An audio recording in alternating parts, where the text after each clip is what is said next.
So we as veterinarians have gotten it out there that chocolate is poisonous to dogs, and most people know that now, right? We now need to do the same thing with lilies and cats, xylitol in dogs, grapes and raisins, onions. We just need to be as persistent as we have been with chocolate in getting that information out to clients. Hey everyone, welcome back. Today I'm excited to be joined once again by Dr. Tina Wismer, Senior Director at the ASPCA Animal Poison Control Center. I always have a good time talking to her. You can tell she's just seen it all when it comes to the wild and crazy things that our pets eat sometimes. With her role at the Poison Control Center, she brings some pretty unique insights into the hidden risks we might miss, even for those of us in vet med who think we know all the sneaky tricks that our pets use to find trouble. I think many of us can relate to our best efforts to pet-proof everything eventually failing and our pets still finding sneaky toxins lurking around in everyday places, and being able to spot those risks ourselves and, of course, help our clients understand them and identify these toxins when we are presented with an animal who got into them can really make all the difference when it comes to successfully treating a dietary indiscretion, shall we call it. So last time Dr. Wismer was on, we talked about just the chaos of back to school season and why the phones at Poison Control start really ringing around back to school time. And we also chatted about ways to help our clients minimize risks for their pets. Similarly, in this episode, we're diving into tasty toxins, some of which I think you will agree are delicious and others that may really have us questioning the appeal. We'll talk about unique foods that make an appearance, maybe more so around the holidays, as well as some non-food items that I know I didn't realize were a risk to our pets. And we didn't just cover those kind of crazy things dogs eat, like the time my Rottweiler ate a coaster that was made out of stone. We also talked about risks to grazing animals like horses, cows, pigs, sheep, goats, just some of the pasture toxins, quote unquote, they might encounter. Like I said, I love talking to Dr. Wismer about all this because she's just so calm and measured, and it really helps counteract that initial panic, that initial adrenal squeeze I know I feel, and I'm guessing I'm not alone in that when I'm presented with these toxicity cases. So let me go ahead and introduce her, and we'll hear some of her fantastic insight into those tasty toxins that our pets just can't resist. Dr. Tina Wismer is the Senior Director at the ASPCA Animal Poison Control Center. She earned her undergraduate degree from Ohio's University of Findlay and received her DVM from Purdue University. Dr. Wismer worked in both small animal and emergency practice before joining the ASPCA Animal Poison Control Center in 1998. Dr. Wismer is a diplomate of the American Board of Toxicology and the American Board of Veterinary Toxicology. She's an adjunct professor at the University of Illinois, a visiting professor at St. Matthew's University in the Grand Cayman, and a consultant for VIN, as well as a master gardener. Kind of speaks to those grazing toxins we were talking about, or pasture toxins we were talking about. Let's go ahead and learn more.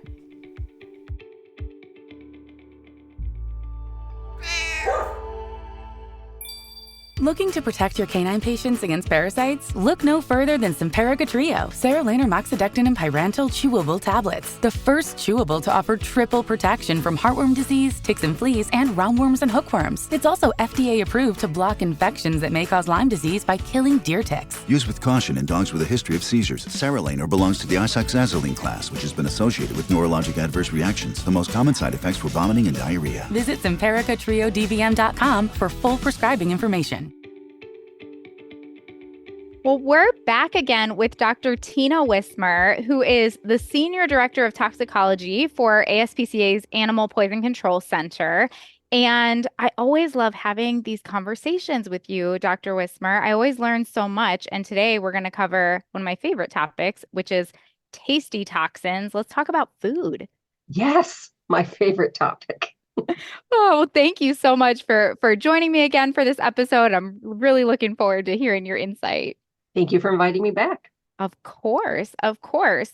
So the last time we spoke, we talked about kind of back to school toxicities and why toxicities in animals increase around back to school times. So if we're talking about kind of tasty toxins, let's start with lunch boxes. I know I shared a lot about how My kids from a very young age have been trained to keep certain foods away. Well, all foods, but they're not great at that. But certain foods they know, keep it away from the dogs. But let's kind of revisit that a little bit and talk about some of the lunchbox woes, the things that our pets can get into. Sure. One of the most dangerous things is probably those grapes or raisins that your children don't decide to eat. They bring them home, and then your dogs can get into them, and those can actually cause kidney failure in dogs. And I took some notes in our last conversation because I didn't know there was like kind of a general principle in terms of toxicity for grapes and raisins. So can you remind us of at what point we're like, you're probably okay, and at what point we're panicking? Sure. So we have discovered that the toxic component in grapes and raisins is tartaric acid. And the reason it's poisonous to dogs is that it's an organic acid and dogs do not excrete these well. It's just a species difference. So, how much is too much?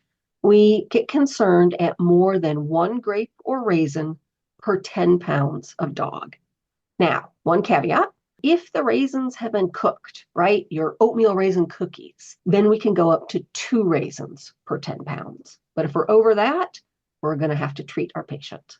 And I think I remember you saying specifically the cotton candy grapes are extra bad.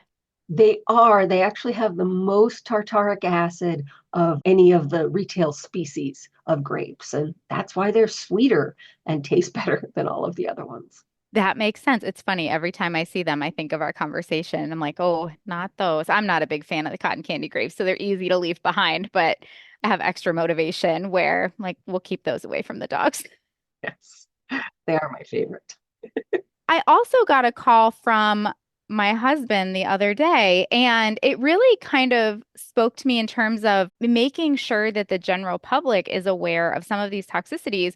Because he called me and he was all worried, and he said, "Did you know that there's a sugar substitute in peanut butter that can make dogs sick?" And I said, "Yeah, it's xylitol, and sometimes the companies call it a different name." But he had no idea. He's like, "This is the first I'm hearing of this." So I guess I did not share that information with him. But that's another one that we use peanut butter all the time and don't always think of it as problematic. Yeah. So it's typically the high protein peanut butters, right? For those of us who decide to do keto or a high protein diet. Your typical like Jif, Skippy, Peter Pan, those do not contain xylitol, but some of those specialty peanut butters certainly can. Sometimes it is on the label as birch sugar. And with xylitol, it's a dog thing and it causes them to excrete excess insulin. So their blood sugar goes down. And we can also see liver failure with it. Sure, sure. Another one of those that can be really serious in our canine friends. The other one I want to touch on when we're talking about lunchbox woes is caffeine. I know that I am terrified to give my kids caffeine because they have enough energy as it is, but there are a lot of caffeinated beverages that go around and not always something we think about when in terms of toxicity to our pets. Yeah, caffeine is my drug of choice. Sure, I'm with you there. I am a Diet Coke girl. I like my caffeine cold. So when we think about caffeine in already prepared drinks, right? Your coffee, your tea, your, soda or pop, where I come from, the amount of caffeine in there is not going to be enough to be a problem for your pet if they're taking, a few licks of it. Where we run into caffeine issues are animals that either get into those like no dose type tablets, Ah. right? Keep you awake, or they decide to eat the coffee beans or coffee grounds themselves or chew into the tea bags because those are going to have much higher amounts of caffeine per volume than the prepared drinks. So in tea bags as well, and I'm not a big tea drinker. So are there certain kinds of tea where we're more worried than others? Yeah, so some teas are naturally decaffeinated. Most herbal teas have very small amounts of caffeine, if any at all. But things like your English breakfast tea, those do contain caffeine. So certainly you have to read the label to determine if it's going to be a problem or not. And with tea bags, probably even bigger risk is going to be the string that's attached to those that could cause, a linear foreign body. Oh, I didn't even think about that. That was actually one of the ASPCA poison control calls that I personally made went with the coffee grounds spilled on the floor. Why any creature would want to eat like just dried coffee grounds off the floor, I don't understand. But she did. And I was sleep deprived on maternity leave and couldn't do math. And so I called and I was very thankful for the guidance about how much she ate. Yeah, glad we could help. My husband is very fond of like chocolate covered coffee beans. Oh, Oh, yeah, to me, it's just like nasty bitter. But, that's kind of a double whammy for caffeine, right? We've got caffeine from the coffee bean itself and caffeine from the chocolate. sure, sure. Another source I really didn't even think of. I actually do really like those, but yeah, I would imagine getting into just straight coffee beans would be a pretty severe toxicity. Yes, yes, it can be. Well, along the lines of chocolate covered things, certainly around the holidays, we kind of covered back to school in our last talk, but the holidays are, of course, another big time when toxicities increase. So maybe we kind of can go a little bit in order of some of the bigger holidays like Halloween. I would imagine Halloween carries a lot of risk for different kinds of candy that kids are bringing home and, dropping on the floor and all these different things. Yes, and chocolate, of course, is the number one thing that we see dogs getting into throughout the year, but it goes up at holiday time. And we always think about chocolate holidays, right? We've got Halloween, Thanksgiving, Christmas, Valentine's Day, Easter, and Mother's Day, right? Chocolate is very common during those times of year, and pets can easily get into it. Do we see a lot of risk with like xylitol and stuff like that during Halloween season? From trick or treating, we don't have a whole lot of, sugar-free candies that people are giving out. We tend to see more of it in the home with like home baking type products for like Thanksgiving and Christmas. Sure, sure. That makes sense. I didn't think there was a lot of sugar substitutes going on around that time of year. Any other big candies where it's like, oh, and then this one will also cause a big problem?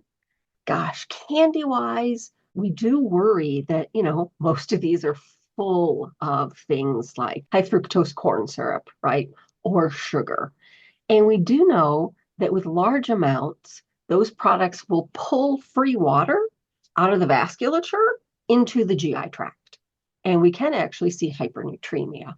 So it's typically, the dog that eats like that big bag of gummy bears, right? Oh. And we see a big fluid shift. They end up with, vomiting, horrible watery diarrhea, and potentially hypernatremia. So we can see neurologic signs.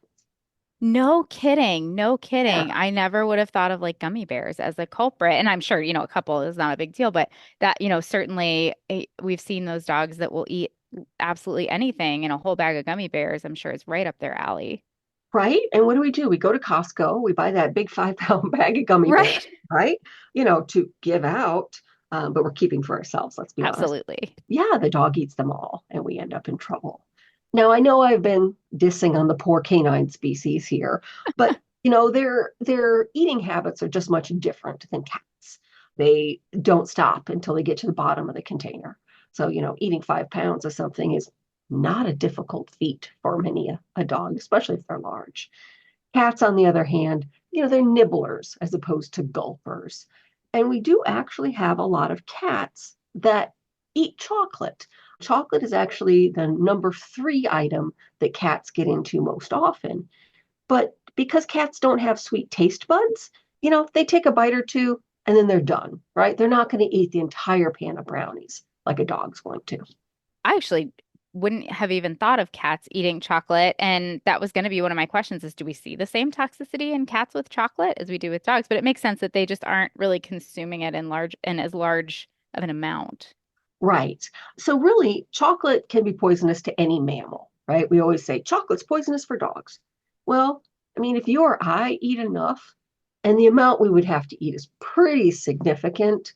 I think for people, they would need to eat something like 20 pounds of milk chocolate, which, sometimes I feel that would make me I was happy. gonna say, yeah, they have my days where I'm like, challenge accepted. That's right.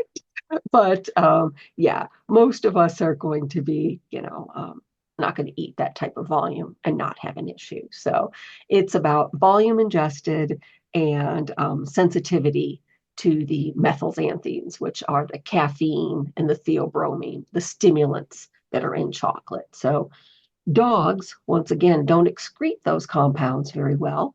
So they hang out for a longer period of time in their body. And that's why we tend to see more problems with dogs than other species. That makes sense. That makes sense. Indiscriminate eaters who don't excrete these toxins very quickly. And they have no portion control. No. Exactly.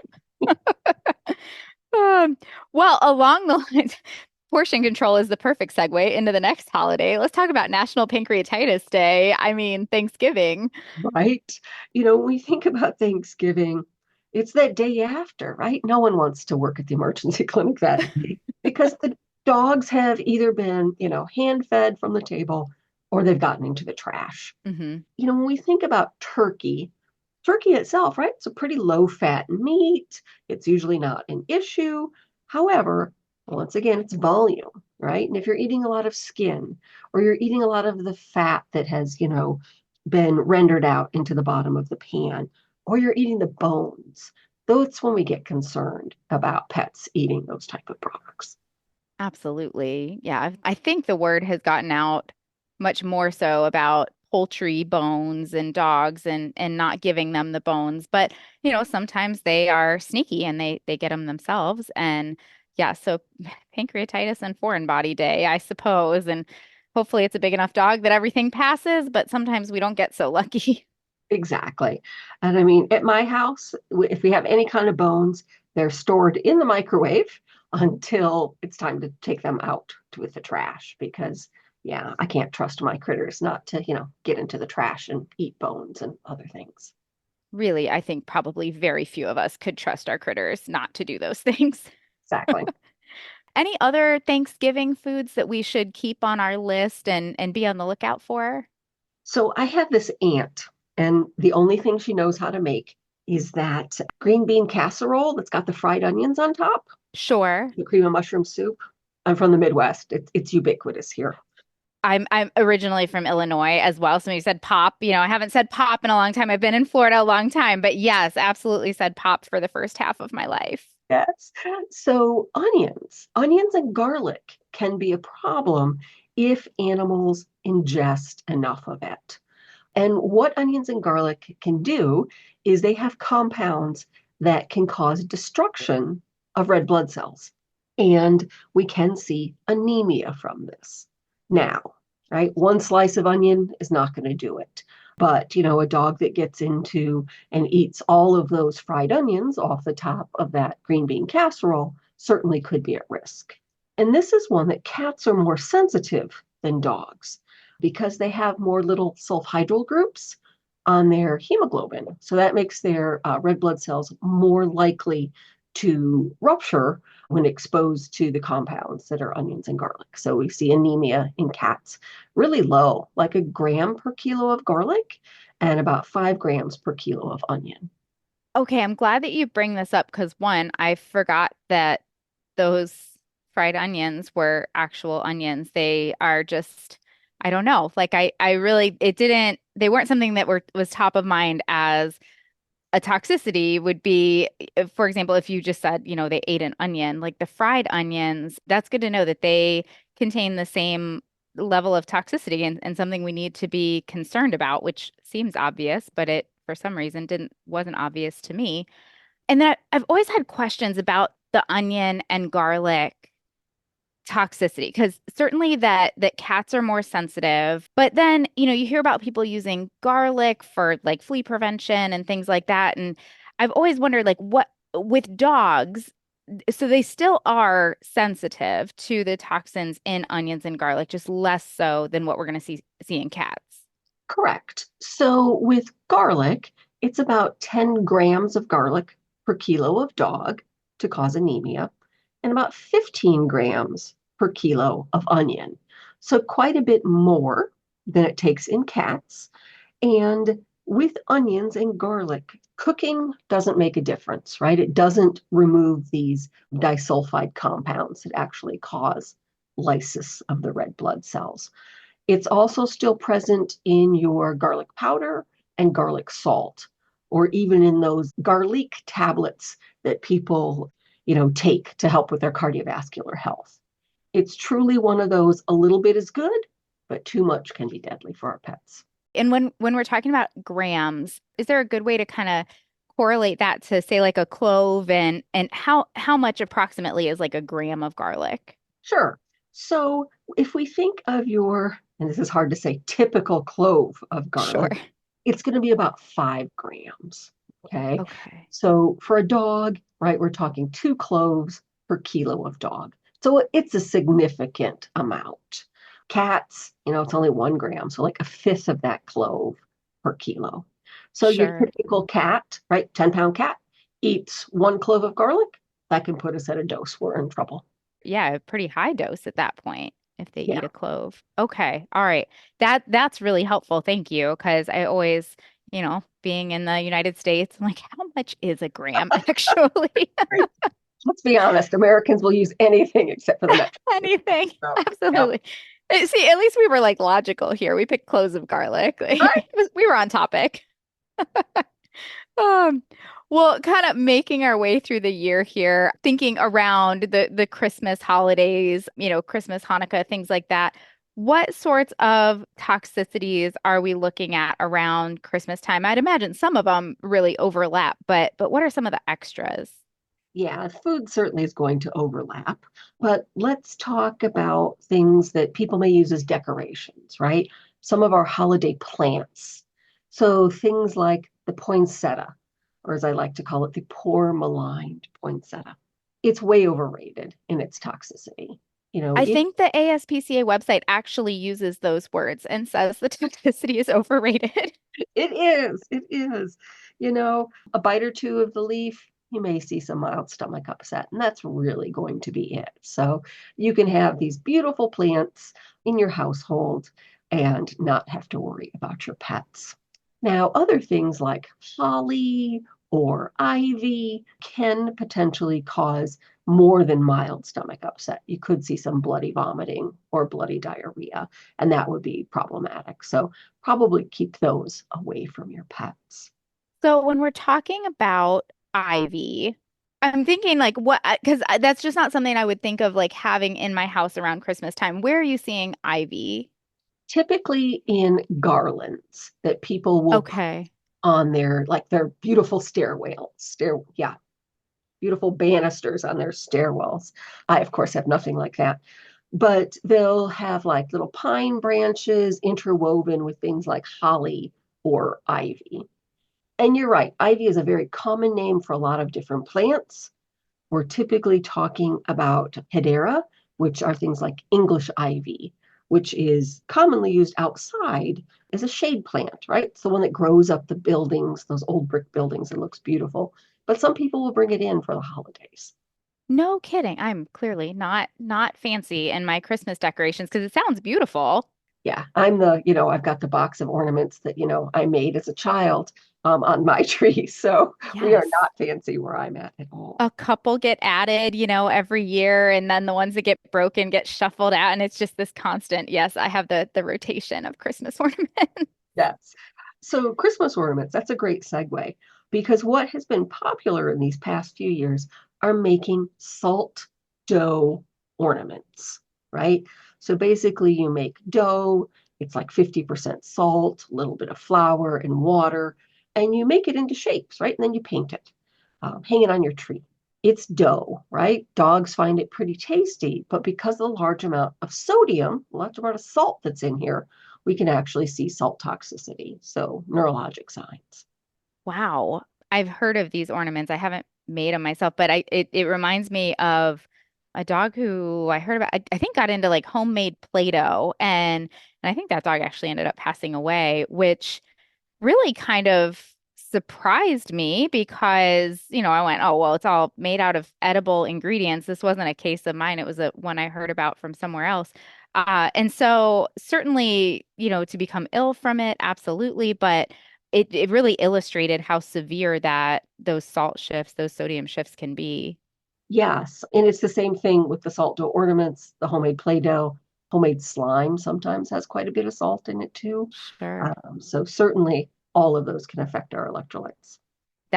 Yeah, definitely something to be aware of. I could see a dog just walking and like plucking one right off a tree and indulging. Yes. So it sounds like Christmas of the holidays can be quite treacherous. We have all the candy. I'm sure we have the garlic and onions and all the food toxicities. Now we've added food toxicities in our Christmas ornaments, as well as potential for toxic plants. Anything else we should really be on the lookout for? Sure. So, briefly we touched on our own family traditions, right? And having the ornaments that the kids have made throughout the years on the trees.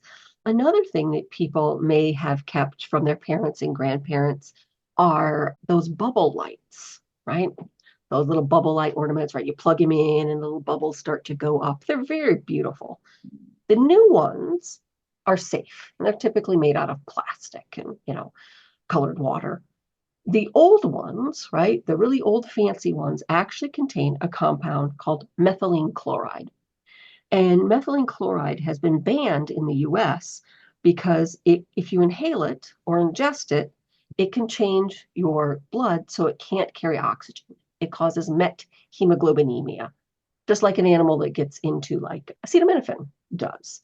If you have these old fancy bubble lights, please keep them away from your pets, especially puppies, right? They like to chew into those because they're fun, right? They're moving and they can get poisoned that way. And it sounds like if we have the old fancy ones, maybe we should get rid of those in general and trade out for the new. Safe stuff. Yep. Yep. Goodness. Yeah, and I honestly had to remind myself of what the bubble lights were. As soon as I looked it up, I knew exactly what you were talking about. I did not realize that the older ones contained such a, significant ingredient that's been banned. Yeah. It used to be used pretty commonly for paint strippers, right? Okay. What would happen is people would use paint strippers in a not very well ventilated area, and they would be inhaling these fumes, and right, they would pass out because their blood was no longer carrying oxygen, and some of them could actually die. So it has definitely been banned in the US. I'm going to rethink everything I use that says use in a well ventilated area because I definitely have good intentions, but have been known to be like, yeah, sure, this is ventilated. This is fine. The window's open. What could happen? Right. Yeah, It's a big room. That counts, right? yeah, no. Becoming a toxicologist has really skewed my worldview. So, as we know, everything is poisonous. It just depends upon the dose. So, Right. Right. All comes down to dose. Well, we've talked about a lot of, kind of tasty toxins that even we would consider tasty toxins, candy and coffee and caffeine and, some of these different things. But let's talk about more, I guess, things that animals specifically would find tasty that probably we wouldn't find ourselves eating. And, certainly being here in Florida, we have azaleas everywhere. And from what I remember from vet school and then have read since then, they're pretty significant toxin. yes, rhododendrons and azaleas are in the same family and they contain cardiac glycosides. And these compounds actually affect the sodium, potassium, ATPase pumps in the heart. So they can cause some pretty severe arrhythmias. Now, the good news is they're not real tasty. So dogs, especially puppies, will nibble on them. Certainly, they'll have stomach upset. Fortunately, they rarely have the cardiac signs. But if you have any type of grazing animal, right? If you've got rabbits or guinea pigs that you're, letting out in the yard, or if you have, horses or cattle or goats, they will eat enough of this to actually kill themselves. So it's definitely something we want to avoid. You mentioned rabbits. I'm just thinking of, like I said, these are everywhere. Are wild rabbits, have they kind of figured this out that they need to stay away from azaleas? Yeah, they're not very tasty, so they rather eat things that are much more tender and juicy. If you've ever seen like the azalea leaves, they're pretty leathery and thick, They are. not very appetizing. Yeah. I guess that's one thing, but certainly something to be aware, like you said, with some of the grazing animals, like especially, out in pastures. Yeah, if it hasn't rained in a while and everything else is brown and dry, that plant is still green, good chance, right? They're going to try it. Sure, sure. And then oleander is another one I remember being, big concern for toxicity. But that is one, especially like cattle, they do tend to go after that. Am I remembering that correctly? Yeah, it's not uncommon that they will eat that. Horses also. And it also contains toxins that affect the heart. So, same thing that goes for your rhododendron and azaleas, same way with oleander. And most of our oleander cases in dogs are, people can buy these beautiful, like porch type plants, right? Where they have a single stalk and they've been pruned. So it looks kind of like a big ball on the top, right? Very Dr. Seuss-ish. And the dogs would be like, hey, this is great to chew on. And yeah, they get affected that way. Sure, sure. And I had to look this one up again too, because I thought I remembered some of them have like these really pretty flowers on them. They can be really nice decorative plants. Yes, yes. Oleander, there are a couple different types, and they can have yellow flowers or white or pink or red. So yeah, they're definitely beautiful plants, but they're just very dangerous. They are good at protecting themselves. Exactly. As one of my friends said, right? Why are all the pretty plants toxic? It's because they can't run away, right? So they have to protect themselves using chemical warfare to stop the insects and animals from eating them. And kind of, making my way through as we're talking about toxic plants, the next one I have in mind is kind of near and dear to my heart. This is one we see more commonly than I'd like to in Florida. And I ended up with like the internal medicine case of the year from this one, who is still alive. He certainly made us jump through some hoops and, we watch him very carefully. And that is sago palm, because just a little bit of that can really cause some problems. And the case I'm thinking of, oh, he did not eat a little bit. Yeah, sago palms, definitely a toxin we see more commonly in, right, your area of the country where it's warm. So Florida, Texas, Southern California, Arizona, New Mexico. But you can also go to like IKEA or Home Depot and buy a cute little potted sago palm. And many times they're not labeled with what they are. So people will take them home, right? The cat's like, hey, something new for me to chew on. And they can get poisoned that way. So sago palm in dogs and cats causes liver failure. Okay, I just Googled this one too. You sure can buy these as potted plants, which is like you said, being a toxicologist has changed the way you view the world. Like this is like a new fear unlocked here. Because normally I ask people like, oh, do you have sagos? And people are reasonably aware of what they have in their yard. But if it's not labeled as a sago, I could absolutely see someone taking one of these home and not realizing that's what they have in their house. Exactly. So, learning what plants you have before your pets eat them is really important. And especially if you can learn the Latin names, because common names can be used for several different types of plants. So, right, that's that whole ounce of prevention is worth that, pound of cure. So try to prevent things from happening if you can. And I don't want to hate on plants. I love plants, but sometimes I want these to go the way of the bubble lights of I'm like, can we just not do the sagos anymore? Right. Yep. Oh. I agree. I also had I had a patient. It was an interesting case. He was having these waxing and waning signs, and truly I can't 100% remember what they were.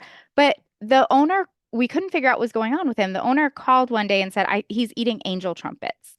And this was a new concept to me. Not a plant I was very familiar with in terms of toxicity, and she kept him away from them. And sure enough, all of his signs went away. So it turned out that was the cause. What do we see with angel trumpets? Yeah, so angel trumpet is a common name that can be for a couple of different plants.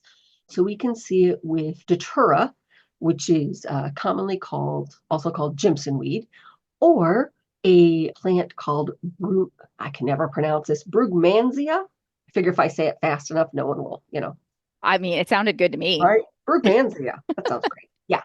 Now, both datura and Brugmansia are in the same family, and they're in the same family as nightshades. So when we think about nightshades family, it does contain things like tomatoes and peppers and eggplants, where we know that the fruits themselves are edible, but the plant material can cause both gastrointestinal signs, and if they eat enough of it, you can see some kind of strange neurologic signs, right? They maybe have some tremors, they may have some weakness, and certainly in most cases with dogs and cats, they recover with supportive care. Once again, grazing animals, many times not so lucky. So it's certainly a toxicity to look out in all species. And now that you mention what the clinical signs are, that is exactly what was going on with him. He was having waxing and waning episodes of, yeah, just kind of some weakness and ataxia, and we couldn't really figure out what was going on. Yeah, yeah. And you're like, right, we've solved the puzzle. Thank goodness. I was so glad she figured it out because I was like, I really don't know what's happening, or do we need to send him for an MRI? Like, what's going on here? Right? Yeah. That's my favorite part about being a veterinarian is like solving the puzzle. Right? Yes. That's my best favorite part. Absolutely. Absolutely. And while we're on the topic of plants here, I think we would be remiss if we didn't talk about lilies. Oh, I love lilies so much, but they're bad news bears when it comes to cats. They are. So members of the true lily family, so Lilium, are definitely kidney toxic to cats. And we see them included in so many bouquets throughout the year: graduation, Mother's Day, Thanksgiving, even Christmas, because they come in all these gorgeous colors and they fit with every season. But unfortunately, a bite, right, even grooming the pollen off of their fur is enough to cause kidney failure in cats. Oh my goodness. And they're such beautiful. They're really one of my favorite flowers. And I like them. Like I don't have cats, but I love them like in my flower bed and have like an amaryllis out there that I just love. But yeah, it's a scary toxicity when you think about it because they complete these bouquets and they make them so beautiful, but they're so dangerous. Yeah. And, probably one of the saddest things that happens is that, someone in their family die, right? And you bring home the beautiful flower arrangements Oh, and then your cat eats them, right? So it's, one tragedy on top of another. absolutely. Yeah, inevitably we have like in peace lilies and things like this and oh yes. So actually that's a perfect segue because I'm wondering about communicating with clients about all of this because as we've touched on, everything is toxic depending on the dose, but we've listed some pretty severe ones here. And of course, we don't have the time to sit down with clients and talk about every single toxicity, nor would that conversation really hit home with them. Is there a good way to really get the word out to clients to have them take a good critical look around their home and make sure there's nothing toxic? Yeah. So reaching clients and educating is very important. And, different ways you can do this through social media, through your new puppy packet or your new kitten packet that you're sending home with them. Those people are usually pretty excited about looking at the brochures and that you send home with them. A monthly newsletter that you put out. Hey, remember, right? This time of year, XYZ is popular. Keep them away from your pets. A lot of it is just repetition, right? You keep reminding people that these are problematic. 40 years ago, the thought that chocolate was poisonous to dogs was still a little unknown.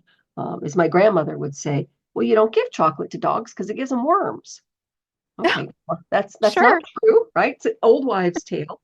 But what happens, right, when a dog that has worms gets vomiting and diarrhea from chocolate? You see the worms pass, right? So we as veterinarians have gotten it out there that chocolate is poisonous to dogs, and most people know that now, right? We now need to do the same thing with lilies and cats, xylitol in dogs, grapes and raisins, onions. We just need to be as persistent as we have been with chocolate in getting that information out to clients. I think those are really good resources to say, like you said, a newsletter or a brochure or something, because even if we did have the time to sit down and talk about it in the exam room, unless we're really on a specific topic, there's so much information to absorb. It would probably go in one ear and out the other. So having something that clients can go back and review and say, is this thing toxic? And from a trusted source like the ASPCA Poison Control Center, because like a Google search can be treacherous. I know from experience. Yes, it can be, right? It's all, where does the information come from? Because, you see things online, right? The earth is flat. We faked the moon landing. So, yeah, check out where your information is coming from. If we're talking plants, right? Is it the ASPCA? Is it your local county extension office? Those are pretty reliable sources. Your next door neighbor may not be. Sure, sure. Or even, I'm thinking back along the lines of the Google searches, even, oh, is this toxic? Like I've seen recommendations of, oh, make sure you use this recipe and it includes these toxic ingredients. And so I could see, somebody very well-meaning saying, oh, well, if it's included, in these home cooked recipes, it must be fine. And, from Mhm. the veterinary side, we're looking at it going, no, definitely don't do that. Don't do that. Exactly. Exactly. So if you ever have a question, right, before you bring a plant home, before you give a pet any medication, call your veterinarian. We're more than willing to say, don't do that, right? Because otherwise, we end up with clients that unfortunately may not be able to treat their pets, and then we run into problems there. Absolutely. Yeah. Some of these toxicities I've seen get really severe and really involved and, financial concerns and longevity of treatment and things like that do have to play a role in these considerations. So this is certainly one of those ounce of prevention moments. And, there are other things out there that, like the silica gel that comes like in your pill bottles or your leather goods, your electronics, right? It looks scary. It says right there on the outside, do not eat, but it's not toxic, right? So, we can save you a trip into the veterinarian by telling you not a problem. So Yes, yes, I that's like good. those. My daughter, who can't read yet, definitely found one of those the other day and ripped it open. And I'm glad they're not toxic, but man, those little beads are real tiny and they were everywhere. Yeah, yeah. And that is the number one call to human poison control are children that eat those little silica gel packets. Yep. Really? Yep. No kidding. Same child ate my call to poison control. Like I said, I'm here with these like toxicology podcasts. I'm here. If you've ever, felt embarrassed about the things your dogs or your children have eaten, like I'm here to make you feel better. She ate one of the things at 4th of July where you throw them on the ground and they pop.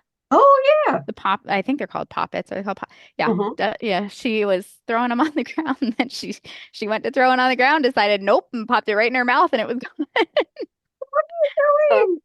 So one is fine, by the way. Like one is okay. I learned this from talking to poison control late at night. Yeah. And never be afraid to call poison control, whether it's human or veterinary. We've probably heard it all already.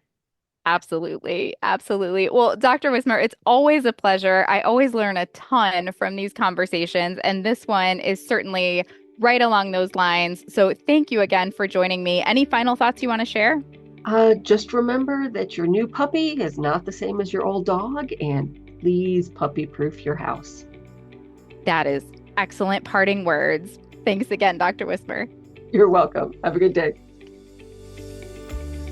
I want to say a big thank you again to Dr. Wismer. She is just full of such great information. And like I said, I love how she delivers it in just this calm, measured way that, I don't know, it makes me feel like everything's going to be okay when I'm presented with some of these toxicities. And, I get worried I'm not able to answer all the questions or something like that. It's just a good reminder every time I talk to Dr. Wismer that ASPCA Poison Control is a phone call away and there to help us navigate through it and create the best possible treatment plan for our patients.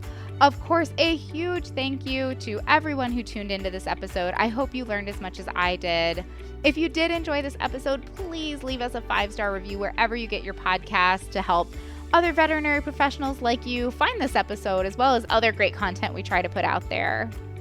For more episodes like this, click on the Education tab on the VetFolio website.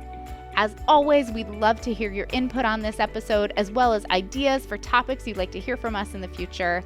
Feel free to reach out to me at dvm@vetfolio.com. You can also visit my Facebook page at Dr. Cassie DVM, and you can find me on LinkedIn. And remember, if one animal is better off because of you today, it's a great day.